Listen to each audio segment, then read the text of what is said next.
Well, hello and welcome to Knife Delights and welcome to another 2 for Tuesday, that easy open tag where you just grab a couple of knives and talk about them. You know, all channels are invited to participate. It's an easy one to do and a lot of fun. On the table today we have got two RIC-NOR Electrician's knives, and they are two different models. And this one I just happened to pick up over the weekend. I was visiting relatives and got to meet up with Jerry, Big J, at the flea market. I got this off of his buddy Lee. Also met Jesse McJames, James Stork, and his brother. And we just had a fantastic time down there. But this is the classic, I guess you would say the TL29 style of electrician's knife, and it's got the locking screwdriver blade here, and then this is slightly sharpened here for stripping wires. It's got the brass liner. It is a liner lock there made out of brass, and then it's got this wonderful blade here, and I'm trying to go back and forth on it. If it was a hawk bill that's been sharpened down some, or like a ram's foot or a lamb's foot that got sharpened unevenly. I'm just not sure. Now, I got another electrician's knife from another electrical supply company from Holub out of Sycamore, Illinois, and you can see it's got a hawk bill on it. So I'm just wondering if this was a hawk bill that just got sharpened down some. I'm just not quite sure. But anyway, back to RIC-NOR. They were an electrical supply company. They sold, pliers and other tools to work in the electrical field. From everything I've been found, they did not make their own knives or their own tools. They had somebody else manufacture the tools for them and put their name on it. And I believe that the RIC-NOR electrician's knives were made by Providence Cutlery. So yeah, this one is an advertising knife. You can see it says Service Electrical Supply Inc. And it's out of Ocala, Florida. It's a fancy one, kind of. Got these nice scallops around the covers there. Now I did want to point out, you see there, it looks like there's a rivet, but that's that's decoration. I think these are removable. If you look back on this one here, you can see it's actually riveted in. So they tried to make it look a little more expensive by putting that little bump up there to make it look like it's riveted, but it's not. So this is probably one of their later models. Now, RIC-NOR went out of business in somewhere around 1966 or so. As a matter of fact, I just watched Knife Chats with Tobias. He did a video on the RIC-NOR electrician's knives, and I'm going to put a link to that down in the description box because he's got a lot more of the history on it. But I knew about the electric mate, but I did not know that they made an actual, TL29 style. And you can see this one says RIC-NOR Company, Boston, USA. And the tang stamp on this one says RIC-NOR, but it doesn't have company on the end, Boston, USA. And this is more of a lamb's foot, ram's foot, great big sheep's foot, however you want to call it. I know there's a difference on the width down here, but that's getting pretty technical. But yeah, so it's just got this little short blade. Just do a comparison like that. You see the length difference.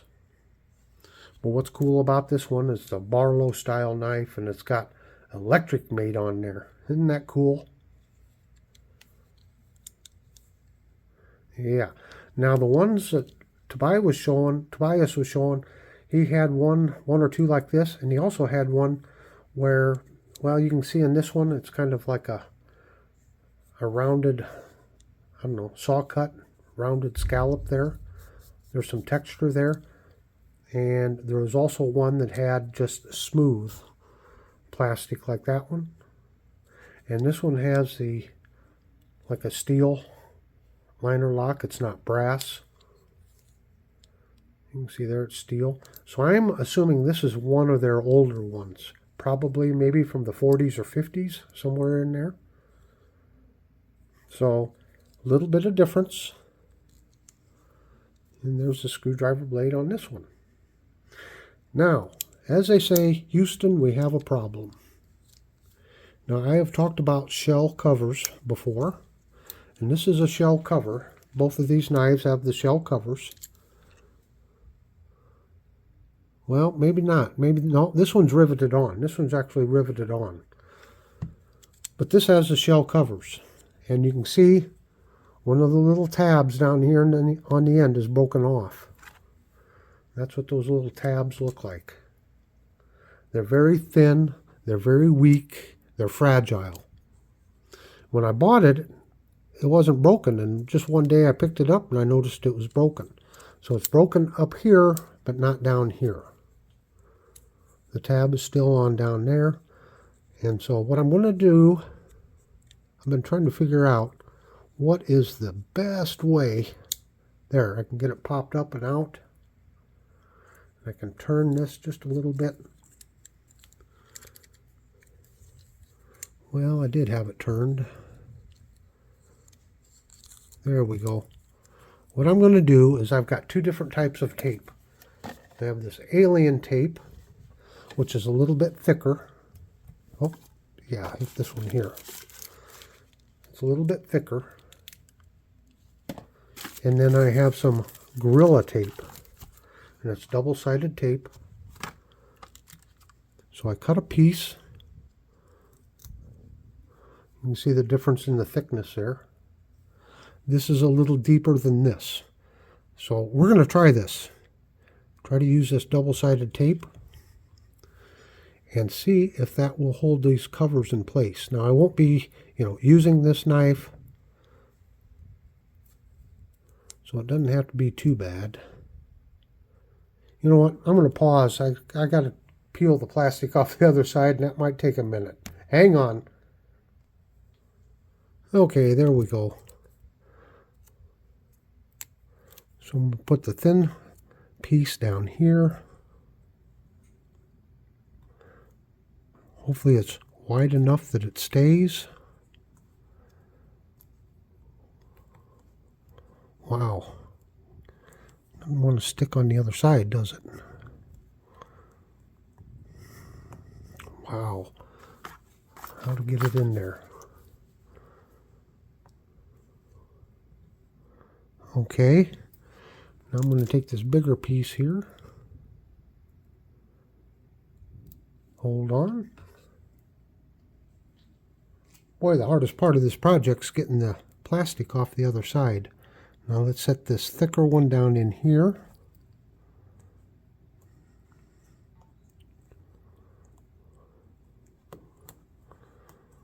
Oh boy, that's sticky. Okay, now I got to turn it. I got to get the bottom one hooked. It's hooked in. I'm going to close this one down. And we're going to press it together.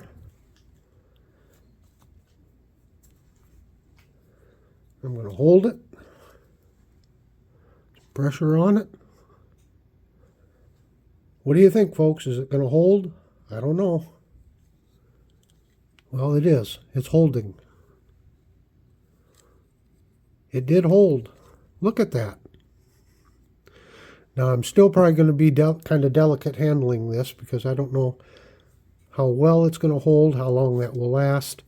But at least I got, I got this area in here filled in. In the future, if I have to, I could use some super glue on that and maybe keep it in there because now it's filled in. But that seems to be holding pretty good. Just play with the knife here a little bit. Yep, still holding. Well, there you have it. Looks like I did a quick fix on it.